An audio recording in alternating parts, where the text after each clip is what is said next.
Lyca productions பசங்க productions இணைந்து தயாரித்து ஜெயராம் ஊர்வசி நடிக்கும் பரிமளா அண்ட் கோ ஜூன் 5 முதல் திரையரங்குகளில். சம்மர் வந்தாச்சு. What's your plan for this holiday? எங்க கிட்ட விட்டுருங்க, நாங்க பாத்துக்கிறோம். GT Holidays, South India's #1 travel brand. Tiruvannamalai மாவட்டம் போலூர் சட்டமன்ற தொகுதியின் எம்எல்ஏவாக இருப்பவர் தாவேகாவை சேர்ந்த அபிஷேக்.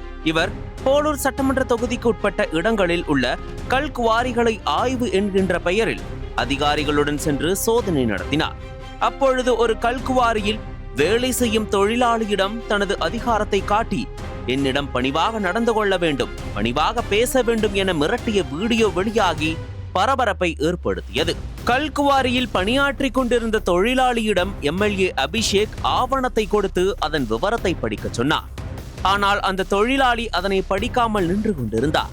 அப்போது ஆத்திரமடைந்த எம்எல்ஏ அபிஷேக், இந்த நக்கல் எல்லாம் இங்கு வேண்டாம், அதிகாரிங்க கிட்ட எப்படி பேசணும்னு தெரிஞ்சுக்கோங்க, பணிவா பேசினாதான் வேலை நடக்கும், நீ சாதாரணமா நிக்க மாட்டியா தம்பி, உன்னுடைய வயதை தாண்டி தான் நான் இங்க வந்திருக்கேன், யாரிடமும் உன்னை கெஞ்ச சொல்லவில்லை, இந்த மாதிரி நக்கலாக நடந்து கொள்வது சரியல்ல, உங்க அப்பா எப்படி மரியாதையாக நடந்து கொள்கிறார் என்பதை பாருங்கள், அவரிடம் நான் எப்போதாவது தரக்குறைவாக பேசி இருக்கிறேனா, இது போன்ற விஷயங்களை உங்கள் பிள்ளைகளுக்கு சொல்லிக் கொடுக்க மாட்டீர்களா என்று அதிகார தோரணையில் பேசினார். இது தொடர்பான வீடியோ வெளியாகி மக்களிடையே அதிர்ச்சியை ஏற்படுத்தியது. இது குறித்து விளக்கம் அளித்துள்ள எம்எல்ஏ அபிஷேக் வீடியோவை தவறாக சித்தரித்து வெளியிட்டு விட்டதாக கூறியுள்ளார். இந்த அபிஷேக் செங்கல்பட்டு மாவட்டத்தை சேர்ந்தவர். இவருக்கு சம்பந்தமே இல்லாத திருவண்ணாமலை மாவட்டம் போலூர் தொகுதி வேட்பாளராக நிறுத்தப்பட்டு வெற்றி பெற்றுள்ளார். இவர் பிரபல பல்கலைக்கழகத்தில் படித்துக் கொண்டிருந்த போது 2019ஆம் ஆண்டு சென்னையிலிருந்து பெங்களூரு செல்லும் போது திருப்பத்தூர் மாவட்டம் நாற்றம்பள்ளி அருகே அதீத வேகத்தில் கார் ஓட்டி சென்று விபத்தை ஏற்படுத்தியுள்ளார். அந்த விபத்தில் ஒரு இளம்பெண் உயிரிழந்தார். 3 பெண்கள் காயமடைந்தனர். இந்த 4வரும் அவருடைய காரிலேயே இருந்ததாக கூறப்படுகிறது.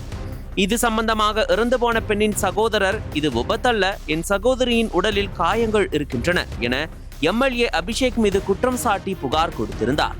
இந்த விபத்து வழக்கு நீதிமன்றத்தில் உள்ளது என்பது குறிப்பிடத்தக்கது.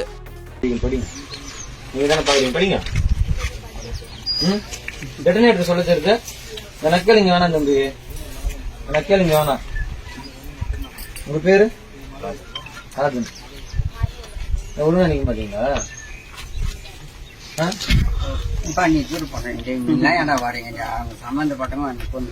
சும்மா சைலண்டா போறவன இந்த நக்கலிங்க எல்லாம் பண்ணக்கூடாது. கம்முன்னு நீங்க எல்லாத்தையும் ஒழுங்கா பண்ணுங்கன்றதுக்கு தான் வந்திருக்கிறேன். என்ன வயசு இருக்கு? என்ன வயசு இருக்கு? 20. எனக்கு என்ன வயசு தெரியுமா தம்பி? உன் வயசை தாண்டி தான் வந்திருக்கிறேன். இந்த மாதிரி எத்தனை பேரை பார்த்திருப்பேன், இந்த மாதிரி எத்தனை பேருக்கு நெக்கலாம் நின்று இருப்பேன், எத்தனை பேருக்கு நக்கலாம் நின்று இருப்பேன். டெட்டனேட்டர் சொல்ல தெரிஞ்சு படிக்க தெரியாத, எல்லாம் வேற எங்கன்னா வச்சுக்கோ.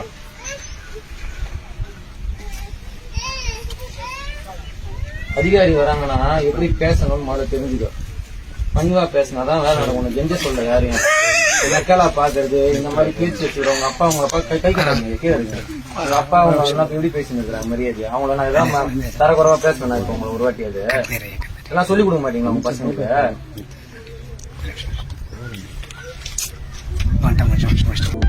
அனல் பறக்கும் செய்திகளை அப்டேட் செய்து கொள்ள நக்கீரன் களத்தை இப்பவே சப்ஸ்கிரைப் பண்ணுங்க.